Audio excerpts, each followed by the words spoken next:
नमस्कार. मी हर्ष दुधे आपल्या सर्वांचं आपल्या आवडत्या YouTube चॅनलमध्ये स्वागत करतोय. तुम्हाला माहिती आहे चॅनलच्या माध्यमातून मी तुम्हाला विविध प्रकारच्या शैक्षणिक घडामोडींची माहिती देत असतो आणि या माहितीचा उपयोग तुम्हाला योग्य पद्धतीने व्हावा, तुमचं करिअर चांगलं व्हावं, तुम्हाला पुढे जाऊन चांगल्या रोजगाराच्या संधी उपलब्ध व्हाव्या, पालकांना कुठेतरी समाधान वाटावं, अशा एका प्रामाणिक उद्देशातून मी हे चॅनल सुरू केलं आहे. त्याच्यामुळे तुम्ही या चॅनलला पहिल्यांदा व्हिजिट करत असाल किंवा पहिल्यांदा हा व्हिडिओ बघत असाल तर आवर्जून चॅनलला तुम्ही सबस्क्राईब करा अशी मी तुम्हाला विनंती करणार आहे. आजच्या व्हिडिओमध्ये मी तुम्हाला नीट बद्दल थोडी माहिती देणार आहे आणि माहिती नक्कीच तुम्हाला ही उपयोगी पडणार आहे. त्याच्यामुळं व्हिडिओ शेवटपर्यंत पाहावा अशी मी तुम्हाला विनंती करणार आहे. या चॅनलच्या माध्यमातून मी तुम्हाला शालेय शिक्षण असेल, उच्च शिक्षण असेल, तंत्र शिक्षण असेल, वैद्यकीय शिक्षण असेल, सीईटी सेल कडून घेतल्या जाणाऱ्या विविध प्रवेश परीक्षा, त्यांचे निकाल, कॉलेज कसे निवडायचे, पर्याय कसे भरायचे, शिष्यवृत्तीचा अर्ज असेल किंवा विद्यापीठांच्या परीक्षा, त्यांचे निकाल, ते पदभरतीच्या परीक्षा, ते विविध शैक्षणिक इश्यूज असतील, घडामोडी असतील, त्या सर्वांची इत्थंभूत माहिती देण्याचं काम हे मी करत असतो आणि माझा उद्देश हा प्रामाणिक आहे. विद्यार्थ्यांना आणि पालकांना योग्य आणि खऱ्या शैक्षणिक घडामोडींची माहिती त्यांच्यापर्यंत पोहोचावी, हाच माझा प्रयत्न आहे. आणि मी सुद्धा माहिती ही खरी आहे आणि अधिकृतच्या जवळ जाणारी आहे हे पटल्यानंतरच मी तुमच्याशी ती शेअर करत असतो. त्याच्यामुळं शैक्षणिक दृष्ट्या सगळ्या आपल्या आजूबाजूच्या घडणाऱ्या शैक्षणिक घडामोडींच्या माहितीसाठी, अपडेट राहण्यासाठी तुम्ही आवर्जून चॅनलला लाईक करा, शेअर करा आणि सबस्क्राईब जरूर करा अशी मी तुम्हाला विनंती ही करणार आहे. आजच्या व्हिडिओमध्ये जसं मी तुम्हाला सांगितलं की नीट बद्दल आपण बोलणार आहोत. तर व्हिडिओला सुरुवात करूया. शेवटपर्यंत बघा व्हिडिओ. त्याचा फायदा असा होईल की तुम्हाला कुठेतरी जर तुम्ही नीटच्या संबंधित काही अभ्यासक्रमांना प्रवेश घेणार असेल तर नक्की फायदा होईल. आपल्याला माहिती आहे नीटची परीक्षा झाली. साधारणतः 24 लाख लोकांनी त्याला रजिस्ट्रेशन केलं होतं. साधारणतः 23 लाख समथिंग विद्यार्थ्यांनी ती परीक्षा ऍक्च्युअली दिली. मात्र यंदा काय घोळ झाला आहे तर विद्यार्थ्यांना ग्रेस मार्क्स दिले. याच्यावरून सध्या वातावरण तापलं आहे. कोर्टात केस चालू आहे, याचिका चालू आहे. त्याचप्रमाणे 67 विद्यार्थ्यांना जवळपास पैकीच्या पैकी म्हणजे 720 पैकी 720 गुण हे मिळाले आहेत. त्याच्यामुळे हा हंगामा सगळा सुरू आहे. मात्र ह्या सर्व याच्यात एक प्रामाणिक विद्यार्थी म्हणून आपण काय केलं पाहिजे, आपला विचार काय असला पाहिजे, या दृष्टीने मी बोलणार आहोत. कोर्टात काय सुरू आहे त्याची थोडी माहिती देईल मी तुम्हाला. आत्ता तरी तुम्हाला जर असं कोणी सांगत असेल की नीटची परीक्षा ही रद्द होईल आणि तुम्हाला परत परीक्षा द्यावी लागेल तर असं होणार नाहीये. त्याच्यामुळे तुम्हाला जेवढे आता गुण मिळाले आहे त्याच्यावरच आपण बोलणार आहोत.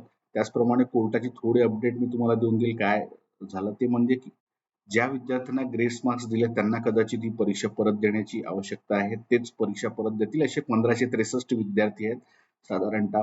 आणि जे विद्यार्थ्यांना बऱ्यापैकी 67 विद्यार्थ्यांना 720 पैकी 720 मार्क्स मिळाले त्याच्यातले नाही म्हटलं तरी 7 विद्यार्थी हे महाराष्ट्रातील आहे आणि महाराष्ट्रातील विद्यार्थी हे बऱ्यापैकी हुशार असतात. त्याच्यामुळे ज्या प्रांताचा आपण बोलतोय त्या प्रांतात असेल नक्कीच गुण वाढले आहेत का तर वाढले असतील. गुणवत्ताही असेल ज्यांना पूर्णपैकी पूर्ण असेल. पण ज्याचे ग्रेस मार्क्स आहेत त्याच्यामध्ये नक्कीच कुठेतरी शंकेला हे वाव आहे असं मी समजेल. कारण की जर एखादा प्रश्न जर चुकला नीटच्या परीक्षेत तर 5 मार्क्स वजा व्हायला पाहिजे. साधारण गोष्ट आहे ना की एका मार्कला जर 4 मार्क असतील योग्य प्रश्नाला तर एक प्रश्न चुकत असेल तर 5 मार्क हे गेले पाहिजेत, वजा झाले पाहिजे. तर अशा पद्धतीने विद्यार्थ्यांना 715, 710, 705 असे मार्क्स मिळाले पाहिजे. मात्र विद्यार्थ्यांना किती मार्क्स मिळाले? 717, 718. हे शक्य होत नाही. त्याच्यामुळे नक्कीच काहीतरी याच्यामध्ये आहे आणि कोर्टाने सांगितलं आहे की विश्वासार्हतेला धक्का लागला आहे. एनटीएच्या विश्वासार्हतेला, नीटच्या विश्वासार्हतेला धक्का लागला आहे, पारदर्शकतेला धक्का लागणार आहे. हे तर आहेच, हे सगळं सुरू राहणार आहे. पण अनेक विद्यार्थी असे आहेत की ज्यांना ही परीक्षा परत नकोय किंवा त्यांना चांगले मार्क्स हे मिळाले. त्याच्यामुळे आता काय होईल बघा. आता जे विद्यार्थी परत परीक्षा ज्यांना द्यावी लागणार आहेत निकालाप्रमाणे किंवा एनटीएच्या प्रमाणे त्याच्यामुळे आता निकाल थोडा लांबणार आहे. कदाचित तुमचा निकाल हा आता या महिन्याच्या अखेरीस, जून महिन्याच्या अखेरीस हा जाहीर होईल. मात्र जर महाराष्ट्राचा आपण विचार केला तर महाराष्ट्रामध्ये अनेक विद्यार्थी हे MBBS प्रवेशासाठी प्रयत्न करतात. यावर्षी माझे एका तज्ज्ञांशी सुद्धा बोलणं झालं आहे. बऱ्याच ठिकाणी भेटतात. बातम्यांच्या अनुषंगाने आमची चर्चा होत असते अनेक तज्ज्ञांशी. तर तीच माहिती मी तुम्हाला देतोय. मी काही एक काहीतरी कुठून वेग माहिती तुम्हाला देत नाहीये. माझाही थोडा अभ्यास आहे. त्या एकत्रित माहिती तुम्हाला मी देण्याचा प्रयत्न करणार आहे. साधारणतः यावर्षी 630 मार्क्स जवळपास हे MBBS प्रवेशासाठी लागणार आहे सरकारी कॉलेजमध्ये. 720 पैकी 630 मार्क हे कट ऑफ असणार आहे. म्हणजे जवळपास ज्या विद्यार्थ्यांना महाराष्ट्रातील सरकारी कॉलेजेसमध्ये हे MBBS करायचं असेल त्यांना 630 पेक्षा अधिक मार्क हे गरजेचं आहे. म्हणजे शेवटचे ऍडमिशन कदाचित 630 वरून, हे मी खुल्या प्रवर्गासाठी सांगतो. कदाचित जे राखीव प्रवर्ग असेल त्याच्यात 10, 15, 20 मार्क इकडे तिकडे होईल आणि होतात. पण जे खुल्या प्रवर्गातील विद्यार्थी आहेत त्यांना जवळपास 630 मार्क हे लागणार आहे. त्याच्यामुळं तुम्हाला असं जर वाटत असेल की परत आता परीक्षा होईल किंवा हे, मला वाटत नाही की इतर विद्यार्थ्यांची हे जे ग्रेस मार्क्स वगळता इतर जे विद्यार्थी आहेत त्यांची परत परीक्षा अशी होईल अशी मला तुर्तास शक्यता वाटत नाहीये. त्याच्यामुळं महाराष्ट्रातून परीक्षा दिलेल्यांची संख्या सुद्धा मोठी आहे. त्याच्यामुळे तर या विद्यार्थ्यांनी योग्य पद्धतीने कॉलेज निवडायला सुरुवात केली पाहिजे.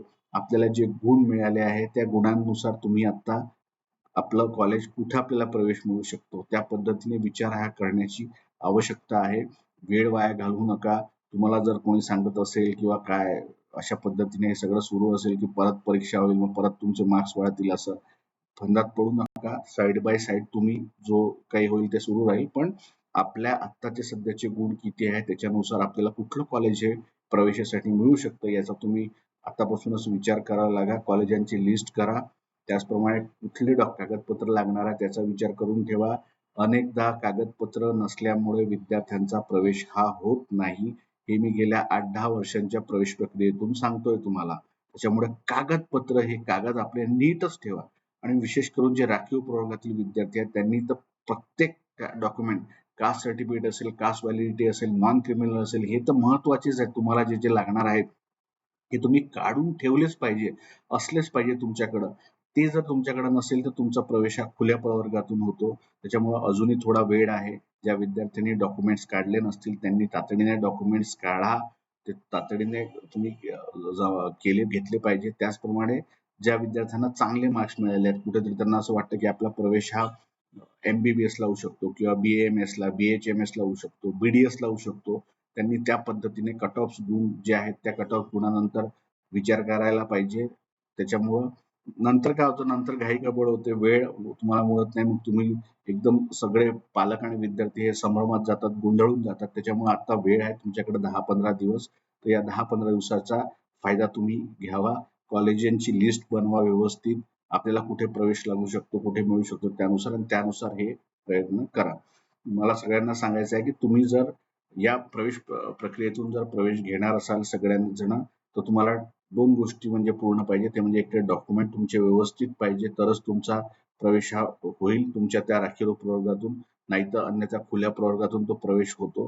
दुसरं म्हणजे की पर्याय व्यवस्थित निवडा. जे कॉलेजमध्ये तुम्हाला प्रवेश घ्यायचा आहे त्याचा व्यवस्थित पर्याय हा तुम्ही निवडला पाहिजे. आणि तुम्ही कुठल्या जर इतर कुठल्या फंदात पडला, म्हणजे काय डायरेक्ट कॉलेजमध्ये जाऊन प्रवेश घेतो किंवा डायरेक्ट जाऊन तिथे कुठेतरी जाऊन माझा प्रवेश होईल, तर असं आता तर होत नाही सहसा. त्याच्यामुळे तुमची फसवणूक कुठेतरी होऊ शकते. थोडं जागरूक राहा या प्रवेश प्रक्रियेच्या निमित्ताने. व्यवस्थित अभ्यास करा. मी सुद्धा तुम्हाला काही दिवसांनी कॉलेजांची यादी ही देणार आहे. महाराष्ट्रातील चांगले कॉलेजेस कुठले आहेत, वेदर ते MBBS, BDS, BHMS सगळ्यांची माहिती देणार. त्याच्यामुळे तुम्ही चॅनलला सबस्क्राईब करू शकता.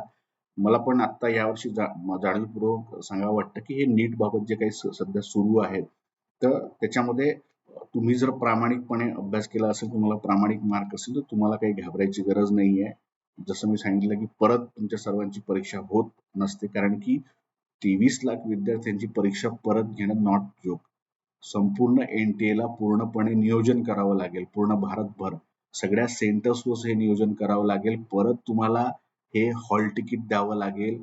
परत सगळे शिक्षक, शिक्षकेतर कर्मचारी सगळी योजना करावी लागेल. आणि एका दिवशी 23 लाखांची परीक्षा घेणं ह्या काही जोक नाही. खूप मोठी याच्यामागे यंत्रणा असते. आणि आत्ताची जर परिस्थिती आपण लक्षात घेतली तर परत परीक्षा ही परवडणारी नाहीये. त्याच्यामुळे प्रवेश प्रक्रिया ही समोर सरकत राहील. न्यायालयात जो काही डिसिजन होत राहील, सुनावणी होत राहील, तर होत राहील. मात्र प्रवेश प्रक्रिया थांबणार नाहीये. म्हणून तुम्हाला सांगतोय की डॉक्युमेंट काढून ठेवा, कॉलेजांची यादी बनवा आणि पैशांची जुळवाजुळव करून ठेवा. दुसरं म्हणजे, कारण की काय होतं, MBBS ची फी तुम्हाला सर्वांनाच माहिती आहे, भरपूर आहे. मी काही सांगायची गोष्ट नाही, पण मी तुम्हाला तुमचे पैसे कसे वाचतील हे निश्चित सांगणार आहे. त्याच्यामुळं कॉलेज सांगणार आहे, पैसे कसे वाचवायचे, शिष्यवृत्ती कशी मिळवायची, सगळं तुम्हाला सांगणार आहे. तुम्ही चॅनलला सबस्क्राईब हे आवर्जून करा अशी मी तुम्हाला विनंती करणार आहे. त्याच्यामुळं परत परीक्षा ही घेणं जरा मोठा टास्क आहे, म्हणून प्रवेश प्रक्रिया ही पुढे सरकतच राहणार आहे. आणि आणखी एक, काही विद्यार्थ्यांना कमी मार्क्स मिळाले आहेत भरपूर. म्हणजे भरपूर चुकले आहेत आणि काय कमी आहे आणि त्यांनी रिपीट पण भरपूरदा केला आहे, असं माझ्याकडे काही पालकांनी सांगितलं.